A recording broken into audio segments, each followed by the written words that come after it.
Good afternoon, guys. I am Patrick Crone. And I'm Brian Ramos, and you're watching Fox News. Today we're going to be talking about supply and demand and what that is.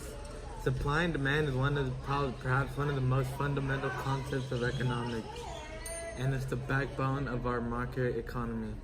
Supply is the amount of product or service available to consumers. Demand is the amount of products or services that the consumer wants.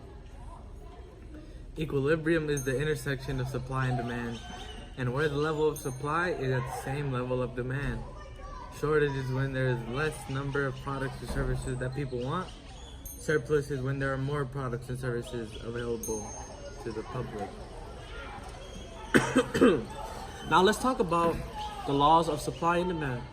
The law of demand states that if all other factors remain equal, the higher the price of a good, the less people will demand that good. In other words, the higher the price, the lower quantity people demand. The amount of a good that buyers purchase at a higher price is less because as the price of the good goes up, so does the opportunity cost of buying that good. The law of supply demonstrates the quantity that will be sold at a certain price. But unlike the law of demand, the supply relationship shows an upward slope. This means that the higher the price, the higher the quantity supplied. The producers supply more at a higher price because selling at a higher quantity at a higher price increases revenue.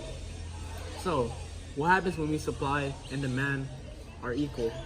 Right? Well, Patrick, when supply and demand are equal, the economy is said to be at equilibrium. At this point, the allocation of good is at its most efficient because the amount of good being supplied is exactly the same amount of good being demanded. And now that everyone knows the basics of supply and demand, let's go to Ethan Stowers at Tamiflu's headquarters with CEO Zach Thurman. Ethan Stowers here reporting live with CEO Zach Thurman and special guest Jaden.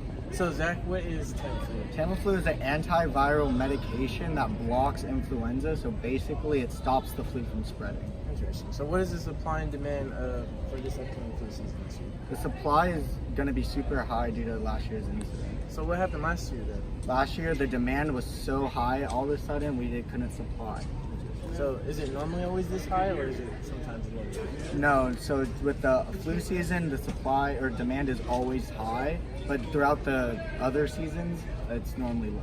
All right. Thanks, Zach and Jaden, for your time. Now back to the studio. Thanks for watching Fox News. This is Patrick Crone. See you next time.